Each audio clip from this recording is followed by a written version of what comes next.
ก็จับพอแล้วอย่าบุกใส่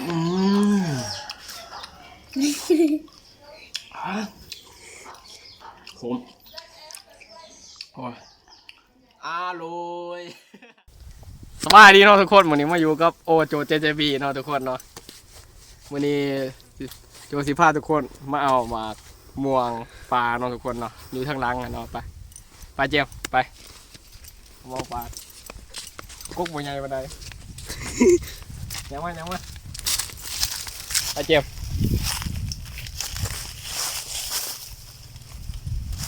โอ้ปลาประเภทแจวเย็นเนาะทุกคนไหลว่าท่านหลายระวังเด้อเครื่องเด้อหมดเอาที่ลายจะหมดเอาทงมาใส่เนาะ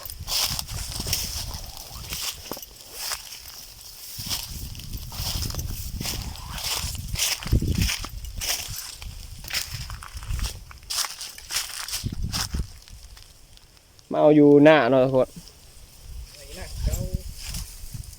อยู่หน้าข้างนั้นก็เป็นหน้าเสียซุกนี่กับปลาเนาะทุกคนเป็นปลาเมซอนปลาบ้านเราเองขอบใจทุกคนเนาะที่เขามากดไลค์แต่ก็กดติดตามให้ในคลิปก่อนเนาะขอบใจเยอะทุกคนคลิปนี้ก็อย่าลืมกดติดตามให้เราเนาะทุกคนเพื่อเป็นกำลังใจให้เราโอ้เธอจะมางานหน่อยเถอะระวังเลยหมดเลยเนี้ยวเลยงาบกม่วงเป็นเนาะเครื่องม่วงปลาพี่น้องเลยหน่วยพอดีกิน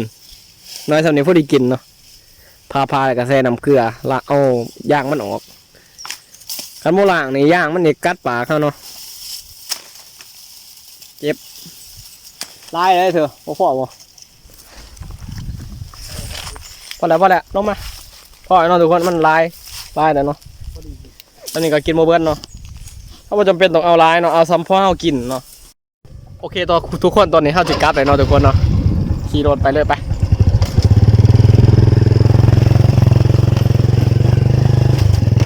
โอ้ยสั่นเบาๆก็ไล่บางทีอะโอเคทุกคนหลังจากที่เขาเอาแป้วมาม่วงมองปลาไปแล้วเนาะทุกคนเอาไก่เจียวเอามองปลาเลยทุกคนห้ากระดองมาลาแล้วก็ตัดหัวมันเนาะทุกคนเนาะตัดหัวแต่ละอันนี่ที่บุยางมันทุกคนตัดหัวออกแต่ละอันเนาะเบียร์ไปเอาเกลือมาไปนี่นะขวด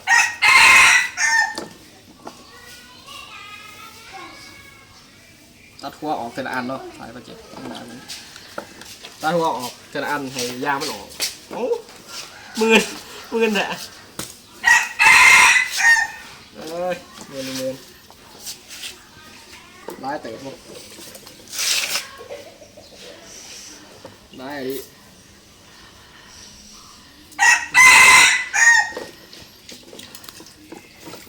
ตัดไปตอนพาโอเคหลังจากที่เฮา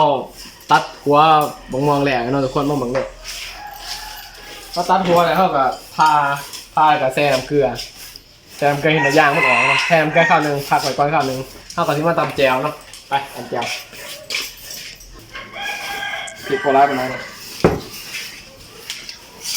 ซาพวกเทียบหัวหนึ่งมา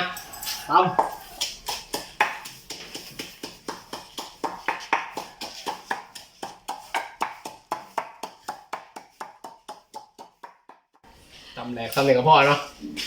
ไปต่อครับแกงนัวใส่ร้ายแสบร้ายใส่หน่อยแสบหน่อยใส่ร้ายกับดีเนาะผมรวมเกลือกับตุ๊กไม่หนึ่งเกลือนิดนึงเกลือมากเลยเอาไปเนื้อเอากันไว้เนื้อปลาแหลกทุกคนปลาแหลก ไ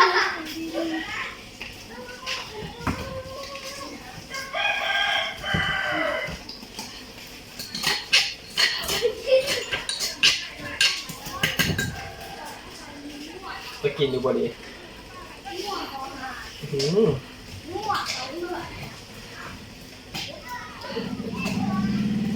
ต้องไปไหนนะครับก็ต้องเลยร้อนกลับไปนะ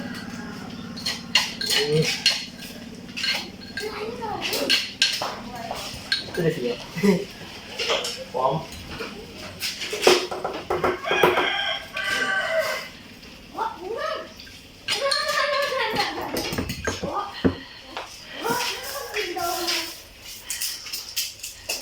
พร้อมบัวดูวะพร้อมบัวใส่พวกเดียวกับพ่อนะไม่ต้องจะเป็นใส่ร้ายเพื่อ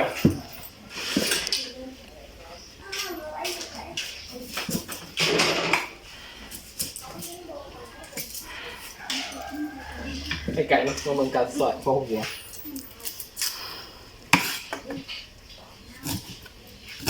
มีกระเข้าเขา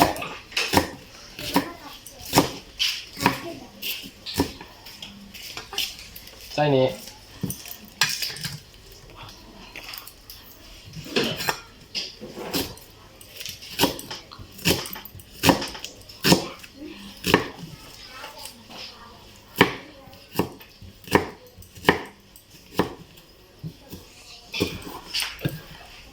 อันนี้ทุกคน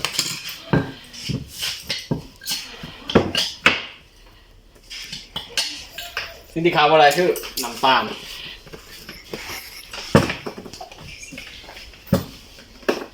เจ้าประเด็นนี้ขาดน้ำตาลอะไรชวบสวบบักหวานแจกยังมาเดียว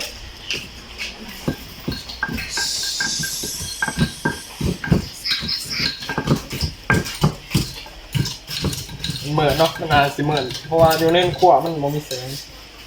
มันอาจสิประมาณนี้ทุกคนเป็นแคนทุกคน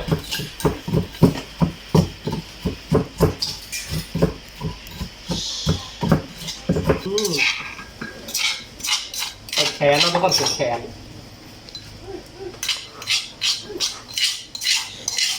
โอ้ยเดือดร้อนเขาครัวโอ้มีเขาครัวเรื่องนี่ของหัวดำ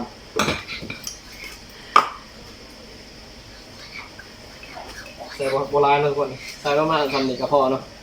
โบราณว่าเขาดีใส่หน่อยคนนี้พอเนาะจะได้หอมสื่อจวบแล้วนะทุกคนที่นากันเซโบไปตะกินแต่ว่ามันก็นะครับทุกคนเลยมาทีทุกคนเอามานะโบไปตะกี้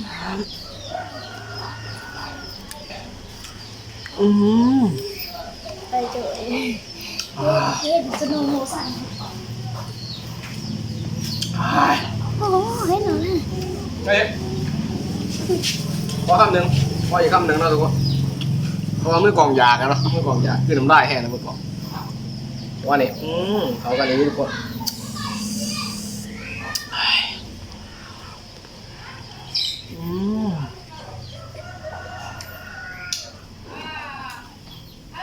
เดี๋ยวต้องจับ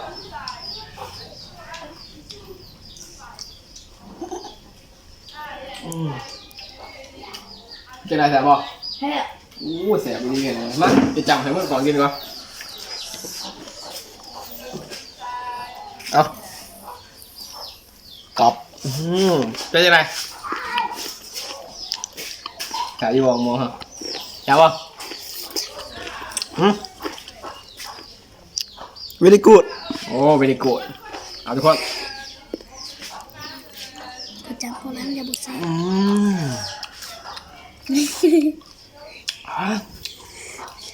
ขม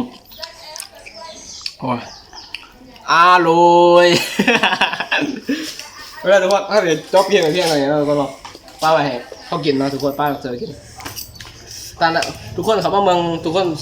เจอแจกอย่าลืมกด subscribe กดกระดิ่งแล้วกดไลค์กดแชร์เพราะให้เราเป็นกำลังใจในการเห็นคลิปต่อไปเนาะมื้อนี้ขอขอบใจดีเนาะทุกคนที่ขับว่าเมืองจะจบเนาะไป บ๊ายบาย